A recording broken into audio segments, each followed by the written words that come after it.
Zonja Malaj, ju keni qenë për vite në politikë, po ashtu edhe zëvendës ministre e arsimit. Sa e vështirë është për një grua shqiptare të mbajë një rol drejtues në politikë pa humbur anën e saj njerëzore dhe familjare?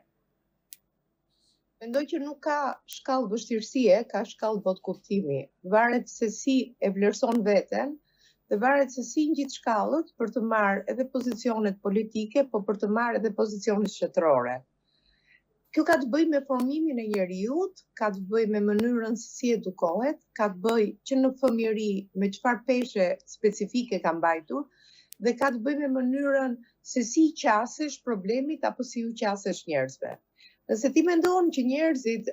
janë pjesë e jetës tënde dhe i do njerëzit, atëherë nëse qasja jote është empatike, ti mund ta bësh politikën shumë mirë, pa prishur identitetin tënd, pa prishur personalitetin tënd, pa prishur atë që quhet portreti yt i një gruaje apo i një vajze dikur, apo i një zonje, duke menduar që emri është shumë i rëndësishëm dhe cikli i jetës mund të krijojë pritshmëri maksimale. Sigurisht është sfidë e madhe duke menduar që shoqëritë tona kanë një tendencë maskilizimi, po personalisht asnjëherë nuk e kam ndier veten të paragjykuar nëse jam grua apo nëse jam burr, por jam ndier e vlerësuar sa herë që kam patur mundësi për të krijuar negociata në emër të vlerave